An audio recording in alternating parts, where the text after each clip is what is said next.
आउज़ुबिल्लाहिमिनश्शैतानिर्रजीम बिस्मिल्लाहिर्रहमानिर्रहीम। अस्सलाम वालेकुम फ्रेंड्स।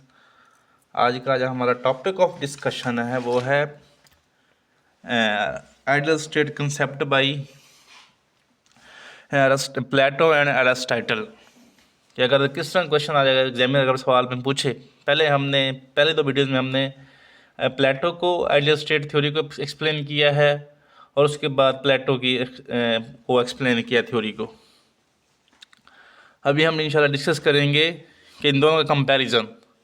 तो ये एग्जामिनर इस एग्ज़ाम में सवाल किस तरह पूछ सकता है?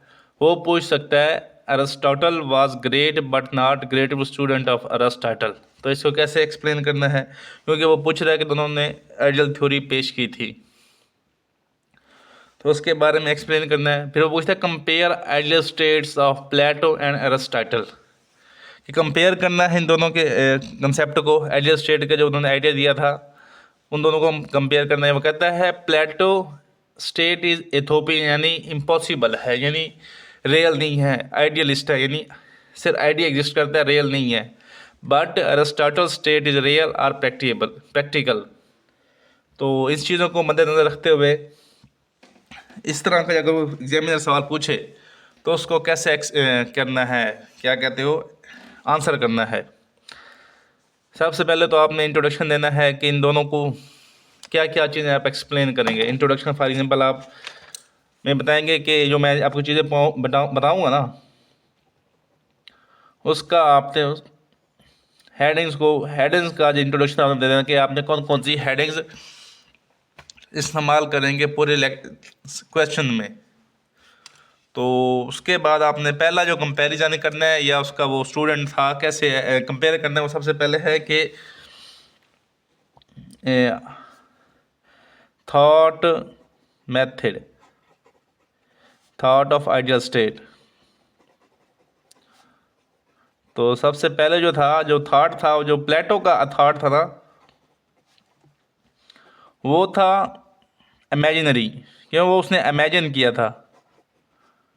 क्योंकि जो ये था स्टूडेंट, प्लेटो का जो स्टूडेंट था वो सुकरात का था, वो चीज़ें बैठे बैठे वो इमेजिन करता था, फिर उसको अपनी फिलॉसफी के थ्रू एक्सप्लेन कर देता था। तो इसलिए जो आइडियल स्टेट थी वो इमेजिनरी थी प्लेटो की। उसके बाद आता है अरिस्टोटल। अरिस्टोटल क्योंकि डॉक्टर का बेटा था तो इसलिए वो साइंस में बिलीव करता था, तो इसलिए सबसे पहले वो चीज़ को ऑब्जर्व करता था, उसके बाद वो क्या कहते हैं उसको रिजॉल्व करता था। इसलिए जो इसका था वो था साइंस मेथड था, हैं साइंस, इसका इमेजिनरी मेथड और इसका साइंटिफिक मेथड। इसने सबसे पहले 158 स्टेट्स यानी 58 स्टेट्स का, सिटी स्टेट्स का वो कहते हैं ऑब्जर्व किया था। उसके बाद अपने से आइडियल स्टेट का कंसेप्ट दिया था। ठीक हो गया। तो उसके बाद दूसरा है method of explaining state, method of explain theory of state. Plato ने जो क्या था, उसने कहा था कि ह्यूमन इंस्टिंक्ट्स, इंसानी इंस्टेंट्स, ठीक है, जो बेसिक उसने कहा था 3 होती हैं, ठीक है। उसकी वजह से वो सोसाइटी बना रहा था। और जो अरिस्टोटल था उसने कहा था कि ह्यूमन इंस्टिंक्ट नहीं किया, उसने ह्यूमन नेचर की बुनियाद पर थ्योरी दी थी। उसने कहा था ह्यूमन नेचर सोशल है, अकेला रह नहीं सकता, इसलिए पहले आपस में इकट्ठे रहता है। सोशल एनिमल है, ह्यूमन नेचर सोशल एनिमल है, इसलिए उसको वो पहले अकेला रहता है, फिर वो आपस में लिविंग बनाता है, इकट्ठे रहते हैं, फिर वो सोसाइटीज़ बनाती हैं, सोसाइटी से फिर वो सिटी स्टेट्स बनाते हैं, उसके बाद वो बड़ी स्टेट्स बनाते हैं। तो इसका जो मैटर था वो उसका ह्यूमन इंस्टिंक्ट था, इसका ह्यूमन नेचर था। उसके बाद नंबर 3 था division of the state, classes of the state, classes of the state, ठीक है। प्लेटो के मुताबिक 3 क्लासेस थी। कौन कौन सी? पहली थी प्रोड्यूसर्स यानी वर्कर्स। उसके बाद नंबर 2 थी सोल्जर्स। और नंबर 3 थी रूलर्स यानी फिलोसफर किंग। फिलोसफर किंग से रूलर्स थे। ठीक हो गया। अरिस्टोटल के मुताबिक 2 क्लासेस। नंबर 1 पे थी सिटीजन्स और नंबर 2 पे थी क्या कहते हैं, स्लेव्स थे। प्लेटो ने स्लेव्स को एक्सप्लेन नहीं किया था, स्लेव्स उसने कंसेप्ट नहीं था, लेकिन एरिस्टोटल ने स्लेव्स को एक्सप्लेन किया, वो स्लेवरी को प्रमोट कर रहा था। उसके नंबर 4 चौथा कंपैरिजन पॉइंट है वो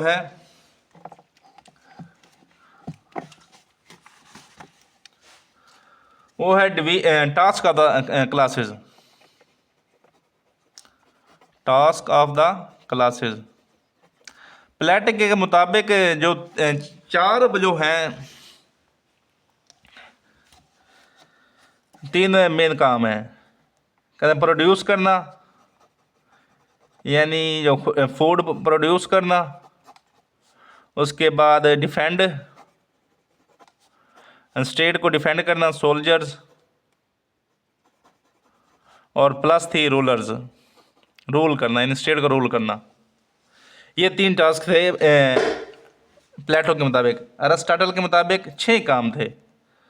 उसने एग्रीकल्चर को कहा था, एग्रीकल्चर 1 टास्क। नंबर 2 आर्ट्स यानी जो आर्टिफैक्ट्स बनाते हैं, और तीसरे के बाद है क्राफ्ट्स यानी जो उसकी खूबसूरत डिज़ाइनिंग वगैरह करते हैं, क्राफ्ट्स। उसके बाद नंबर 4 पे था डिफेंड करना। नंबर 5 पे था गवर्नेंस, और उसके बाद नंबर 6 पे था रिलीजन का भी। एरिस्टोटल ने बयान किया था कि इसका रिलीजन का भी रोल है। ठीक है, ये इसका टास्क है, रिलीजन को प्रमोट करना है। जो पहले 3 काम थे ये करेगी स्लेव क्लास करेगी, और कुछ जो नीचे वाले काम है ये सिटीजन्स करेंगे। ठीक है, ये हो गया आपका वो task of the classes.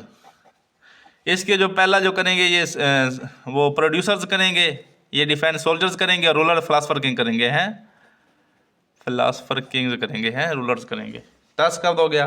Number 5 है एजुकेशन।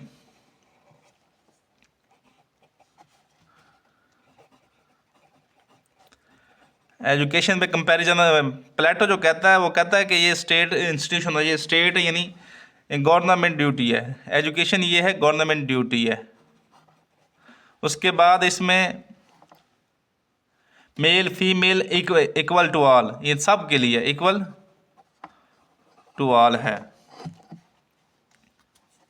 ठीक हो गया। उसके बाद आता है प्लेटो। अब आता है अरिस्टोटल का पॉइंट।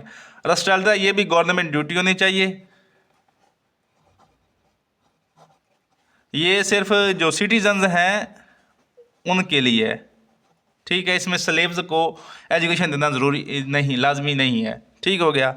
उसके बाद सिटीजन्स में भी जो सिर्फ मैन हैं उनके लिए ज़रूरी है एजुकेशन, फीमेल के लिए नहीं, वुमेंस के लिए ज़रूरी नहीं है, क्योंकि उनका जो काम है बच्चे पैदा करना, उनकी नर्चरिंग करना और उनकी देखभाल करना बस, और घर के काम करना उनका काम है बस।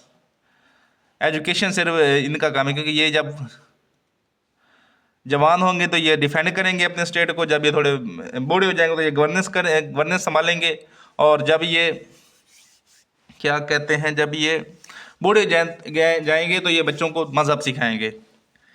इसका आप स्क्रीनशॉट ले लें। 5 पॉइंट्स हमने एक्सप्लेन कर दिए हैं कंपैरिजन में जो है प्लेटो और अरिस्टोटल का। अभी जो छठा पॉइंट है वो है justice versus distributed system. Justice theory versus distributive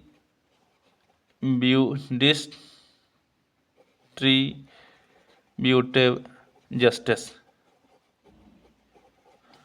जो प्लेटो ने थ्योरी दी थी उसके मुताबिक उसने थ्योरी ये दी कि जस्टिस ये है कि अगर कोई बंदा अपनी नेचुरल एक्सटेंट के मुताबिक अपना कोई स्टेट में काम कर रहा है, अगर जो प्रोड्यूसर है तो उसे प्रोड्यूस कर रहा है, और अगर कोई रूलर है तो अपने मुताबिक रूल कर रहा है, तो ये जस्टिस है। वर्किंग अकॉर्डिंग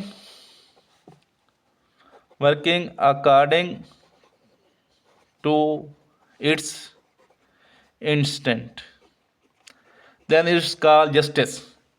कि रूलर रूल कर रहे हैं, जो फोल्डर डिफेंड कर रहे हैं, और जो प्रोड्यूसर प्रोड्यूस कर रहे हैं, तो वो जस्टिस है। और जो अरिस्टोटल ने कहा था डिस्ट्रीब्यूटेड जस्टिस ये है, जितना कोई बंदा वो क्या कहते हैं स्टेट के लिए काम करेगा, स्टेट के इंटरेस्ट के लिए जितना वो काम करेगा, तो उसको उतना ज़्यादा रिवार्ड दिया जाएगा, है रिवार्ड किया जाएगा उसको। तो इस तरह वो जो रिवार्ड है डिस्ट्रीब्यूट हो जाएगा, जो उसका मुनाफा आ रहा होगा वो डिस्ट्रीब्यूट हो जाएगा। तो इस तरह वो कहते हैं कि वो लोग ज़्यादा स्टेट इंटरेस्ट के लिए काम करेंगे, क्योंकि उनका इंटरेस्ट होगा रिवार्ड। तो रिवार्ड के चक्कर में वो स्टेट को मज़ीद प्रमोट कर, स्टेट इंटरेस्ट को प्रमोट करेंगे, इसलिए इसको कहते हैं, ये ह्यूमन हो गया, ह्यूमन को चाहिए रिवार्ड, रिवार्ड जो है वो मिलेगा स्टेट इंटरेस्ट के थ्रू। तो इसलिए वो फिर ये तीनों चीज़ें इंप्रूव हो जाएंगी, ग्रोथ करेंगी। ये होगी जस्टिस, जैसे डिस्ट्रीब्यूटेड जस्टिस थ्योरी। और 7th पॉइंट जो है वो है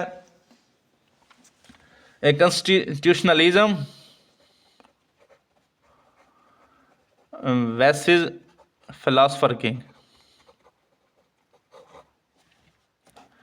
प्लेटो के मुताबिक there is no constitution in ideal state, कि जो फिलॉसफर किंग बात कहेगा वही कॉन्स्टिट्यूशन होगा, वही कि फिलॉसफर किंग जो है प्लेटो का, he is the law maker और इक्वल टू कॉन्स्टिट्यूशन, कि वो जो कुछ कहेगा वो कॉन्स्टिट्यूशन माना जाएगा, क्योंकि वो बेज़हीन लोग हैं, जो उनके लिए बेहतर होगा वो ये बनाएंगे। ये अबव द लॉ, इन पर कोई रूल इम्प्लीमेंटेशन नहीं होगा, ये they are above the law, above the law. और अरिस्टोटल के मुताबिक स्टेट हैज़ कॉन्स्टिट्यूशन, कि उसके अंदर कॉन्स्टिट्यूशन होना चाहिए, जो रूल कर रहे हैं उनको भी पता हो कि हमने कौन से प्रिंसिपल को फॉलो करना है, कि कॉन्स्टिट्यूशन जो है वो पावर्स को तकसीम कर रही है, कि फलाने बंदे का जो डिफेंड का उसकी क्या लिमिट है, limit roles of class citizens, के उसने सिटीजन ने रोल दिया कि फलाना बंदा जो डिफेंड है वो डिफेंड करेगा, जो गवर्नेंस है उसको प्रॉपर गवर्नेंस करनी चाहिए, वो कॉन्स्टिट्यूशन को वायलेट नहीं करेगा। दे हर अबव द लॉ, और ये है बिलो द लॉ। ठीक है, इसने ये थ्योरी पेश की थी। उसके बाद नंबर 8 पॉइंट है प्रॉपर्टी राइट, बल्कि पहले communism theory, communism of property versus private property. Plato ने थ्योरी दी थी कम्युनिज्म ऑफ प्रॉपर्टी है, कम्युनिज्म की थ्योरी। इसके मुताबिक कि किसी भी बंदे को भी प्राइवेट रखने की, जो अपर 2 क्लासेज हैं, रूलर्स और सोल्जर्स, इनको प्रॉपर्टी रखने की ज़रूरत नहीं है, प्राइवेट प्रॉपर्टी रखने की ज़रूरत नहीं है। अगर ये इनको प्रॉपर्टी दी जाएगी तो ये इसको मल्टीप्लाई करने की कोशिश करेंगे, इसलिए इनको no right to private property. ठीक है, और इनको जो कुछ भी है, all needs are filled by producers हैं, जो प्रोड्यूस करें वो इसको सब कुछ प्रोवाइड करेंगे, इनको प्राइवेट प्रॉपर्टी की जरूरत नहीं है। लेकिन अरिस्टोटल ने कहा कि राइट दिया है, right to private property, right to private property. ठीक हो गया। इसके मुताबिक ये है कि प्राइवेट कहता है कि हर बंदा चाहता है कि उसकी अपनी ज़ातियात हो, कि वो चाहता है कि मेरी ज़ातियात हों, कि मैं ये मेरा है। इससे बंदे के अंदर इंटरेस्ट क्रिएट होता है, उसके अंदर वो इंटरेस्ट रहता है, उसके अंदर वो क्या कहते हैं लचक, अट्रैक्शन रहती है। और इसके बाद वो कहता है कि ये मैं अपने बेटे के लिए है, ये मेरे बेटे के लिए है, अगला फैमिली को बिलोंग करता है, इसलिए वो प्राइवेट प्रॉपर्टी को राइट देता है। लेकिन वो असूल देता है, राइट, वो सिस्टम देता है कि इसको डिवाइड कर दो, डिवाइड इक्वली प्रॉपर्टी जो है, divide the property equally, divide property equally, इस तरह डिवाइड करो कि नो पोवर और नो रिच, कि कोई गरीब ना रहे कोई अमीर ना रहे। ठीक हो गया।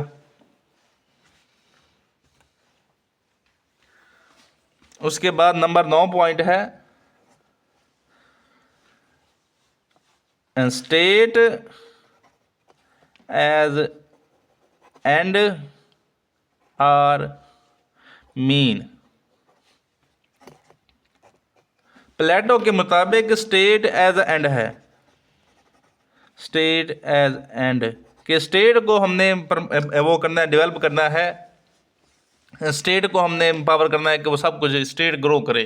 ठीक है, तो इसके लिए इवन वो एक थ्योरी देता है कि अगर कोई बच्चा डिसेबल पैदा होता है, disable child should be executed, क्योंकि वो स्टेट पर वो होगा, लोड होगा, क्योंकि ना वो पढ़ सकता है, ना वो डिफेंड कर सकता है, ना वो फ्रांस किंग बन सकता है, तो इसलिए उसको एग्जीक्यूट कर देना चाहिए हमें। वो स्टेट पर वो है, लोड है, तो इसलिए उसने कहा कि आप बच्चों को भी कत्ल कर दें, लेकिन स्टेट को हमने प्रमोट करना है। और एरिस्टोटल के मुताबिक स्टेट एज अ मीन कि हमने इंसानों को वो देना है, करना है, इंसानों को हमने ग्रो देनी है, एम्पावर करना है ना स्टेट के थ्रू, कि ताकि आपस में लिविंग स्टेट के थ्रू रहें, आपस में सोसाइटी बनाए, सोसाइटी के साथ वो अपनी सिटी स्टेट बनाए, सिटी स्टेट बनाए, ताकि वो आपस में ग्रो करके एक अच्छी सोसाइटी स्टेट पैदा कर सकें। स्टेट मीन है बंदों को एम्पावर करने का, लेकिन प्लेटो के मुताबिक स्टेट एक एंड है, बंदों को इस्तेमाल करते हुए हमने स्टेट को प्रमोट करना है।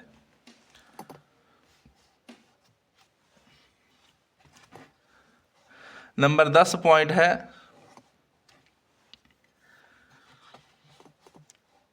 पॉपुलेशन। प्लेटो के मुताबिक सिर्फ 5040 अफराद काफ़ी हैं एक स्टेट के लिए। एग्जैक्ट नंबर देता है, कहता है कि जितने ज़्यादा बंदे, इतने ज़्यादा भी ना हों कि उससे कंट्रोल ना किए जा सकें, और इतने कम भी ना हों कि वो डिफेंड ना कर सकें। इसलिए जो प्लेटो है उसने अपना एग्जैक्ट पॉइंट दे दिया कि 5040 अफराद एक आइडियल स्टेट के लिए काफ़ी हैं, आइडियल स्टेट के लिए। लेकिन अरिस्टोटल के मुताबिक 15,000 से 1 लाख तक पीपल होने चाहिए, पॉपुलेशन होनी चाहिए, क्योंकि अगर ये ज़्यादा कम, इतने ज़्यादा होंगे, इतने ज़्यादा भी ना हों कि कंट्रोल ना कर सकें, और इतने कम भी ना हों कि ये स्टेट को वो बचा ना सकें, अगर दूसरी पावर से बचा ना सकें। ठीक हो गया, ये हो गए आपके 10 पॉइंट्स मेन अरिस्टोटल और प्लेटो के आइडियल स्टेट के दरमियान कंपैरिजन। ठीक हो गया, और जो अपना आखिरी स्टेट होगा वो आपने क्या कहना है, आइडियल स्टेट वैसे रियल स्टेट।